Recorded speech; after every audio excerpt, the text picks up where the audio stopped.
Today I'm showing how I made this beautiful hydrangea flower arrangements in acrylic water. This is a permanent flower arrangement. You will need a vase, spoons, you need trimmers, and plastic cups. So what I did first is I marked little marks on the plastic cup in the same area, and then made a mark on another plastic cup. That way I'm going to be pouring the same amount of epoxy components in both cups because ratio was 1:1. So here I'm just making my marks, and then I will be pouring contents from the bottle A and the bottle B. One is runnier, another one is a little bit more thick.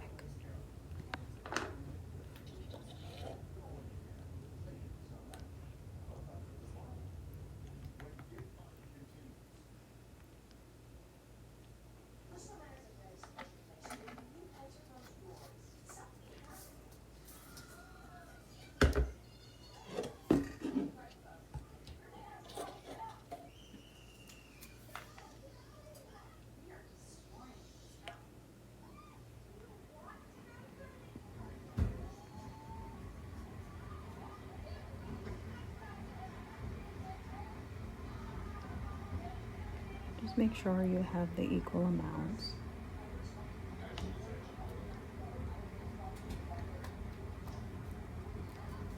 Once you poured your epoxy components, close the containers so it doesn't dry out.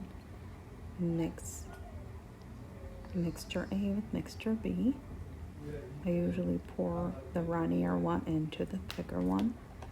And I have 2 extra plastic cups sitting on the side because I will be mixing this mixture in 1 cup for just a few minutes until I feel like it's very well incorporated. And then after that, I will be pouring the mixed mixture into another cup and mixing again. This is the only way to avoid to have cloudy epoxy when it hardens and cures, and also it's one of the ways to avoid having this sticky surface. If epoxy is undermixed, you will have a sticky top surface that will attract dust. It feels almost like surface of a sticky tape. Believe me, I've made that mistake before, and I had to re-pour an extra layer of epoxy on one of the arrangements because the epoxy wasn't mixed well enough. So you just keep mixing and keep mixing.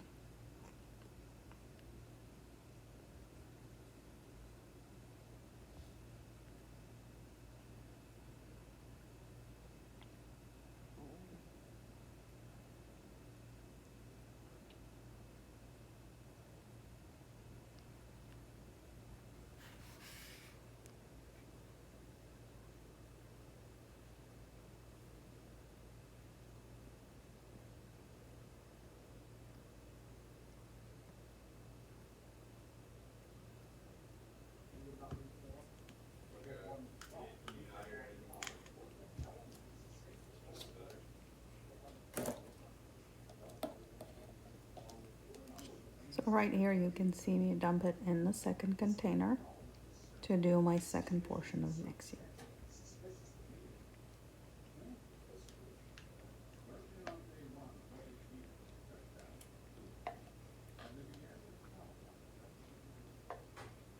I also kept a wet paper towel handy, that way I could wipe any epoxy drips on my surface and my fingers as well.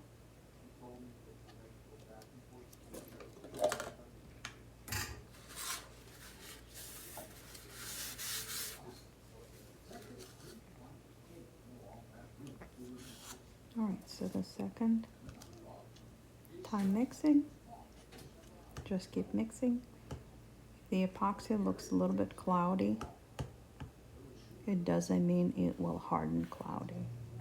It's just part of the process. Just make sure when you purchase it, you purchase permanent epoxy, and it will say crystal clear on it. First time I used the kit for silk florals, but I did not like the outcome. So I chose this. It was a kit that I bought on Amazon.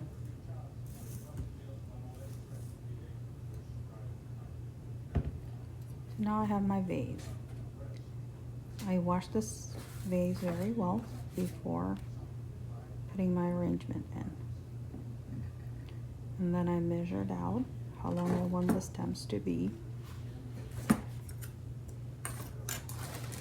And then I trimmed the stems.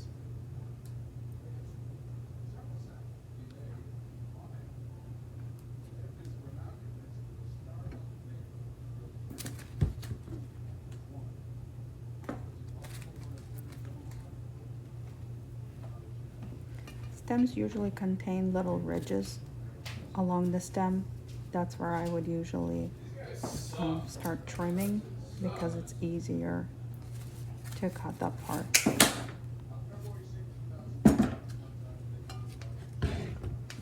It's better to trim them longer and then do a little extra trimming than cut them too short.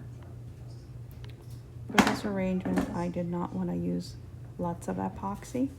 I just wanted to have the feel of just a little bit of water, and those hydrangea stems would look very natural.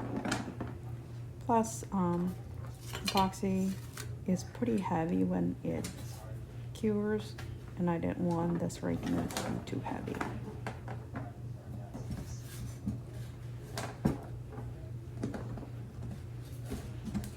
So here I just kept trimming the stems.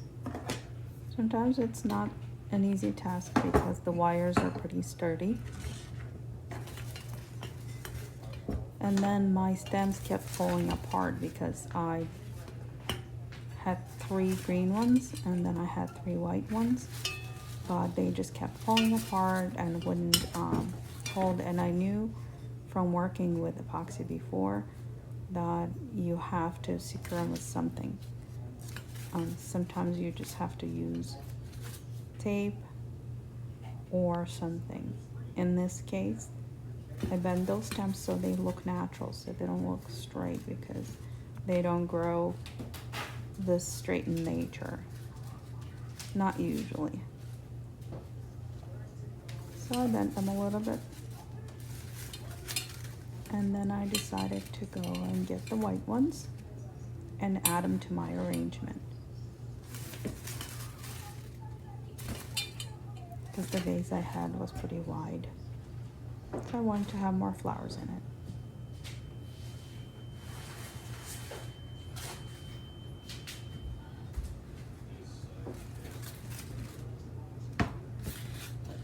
So I also just trimmed the stems on the white ones.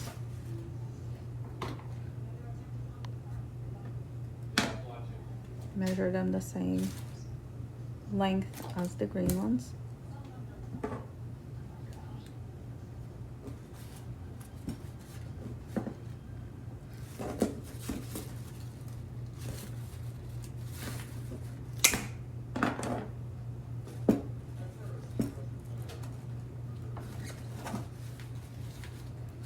And I usually use heavy duty wire cutters or heavy duty trimmer of some sort to trim my floral stems.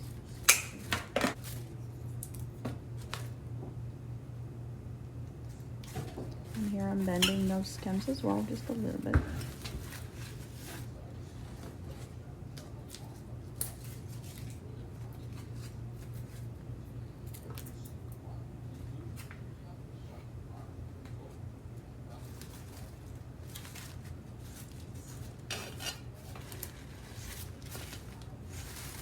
You arrange them in any way you like.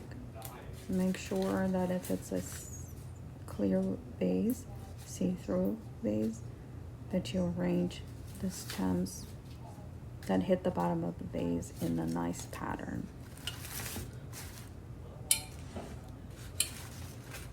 Here I chose the X pattern, and also they kind of look good, and you can display this arrangement from any side because it looks full from all the sides. So here I'm just arranging and tweaking it a little bit.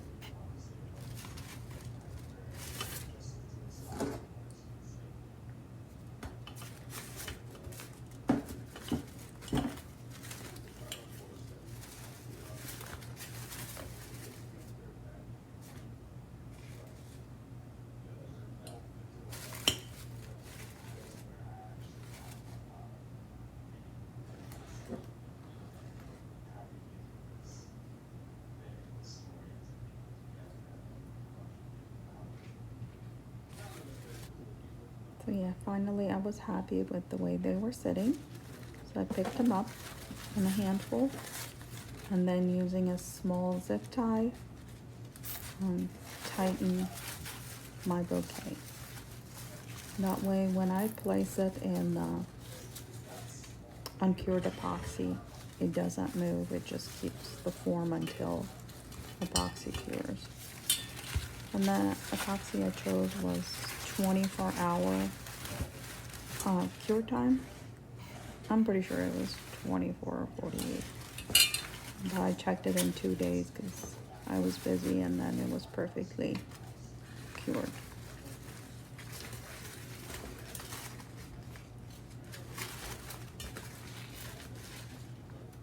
And when it's curing, just make sure you put it away so no pets or small children can get to it. So yeah, you can see how nice it looks with addition of the white ones. It just looks full. It doesn't look very sparse. So yeah, and I left the zip tie on all the way until it was done curing, and then I cut the zip tie off.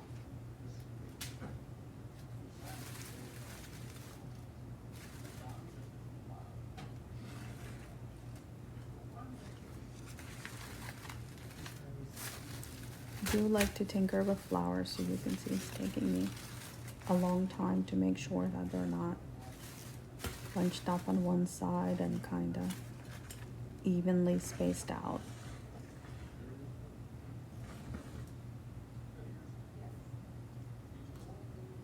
So yeah, here's my mixed epoxy. I'm just giving it one last stir. My vase is clean and dry, so I'm going to go ahead and pour my epoxy.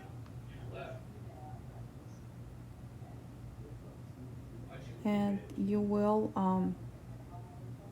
have little volume of epoxy if you use just a little bit of it, but it will still hold your stems permanently. It will hold them in place. If you want to make it look like you have more water, then you can add some little decorative rocks. Make sure you wash them before adding, because if they have any residue of any sort on their surface, it will make your fake water cloudy. So here I'm just placing my prearranged zip-tied bouquet into epoxy.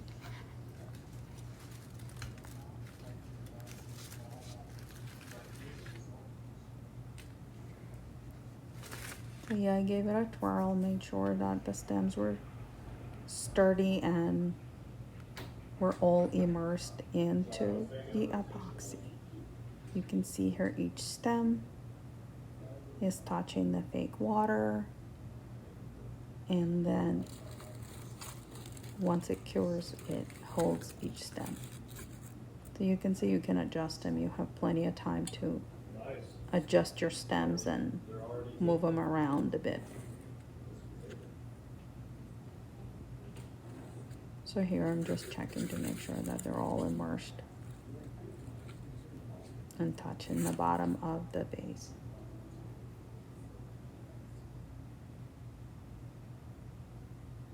So yeah, here's the ready product. You can see those stems are interlocking beautifully. I cut that zip tie off and my flowers look gorgeous, and nobody's allergic to fall flowers in my house, even though our cat Ginger likes to nibble on them. Hopefully you like that tutorial and stop by for more.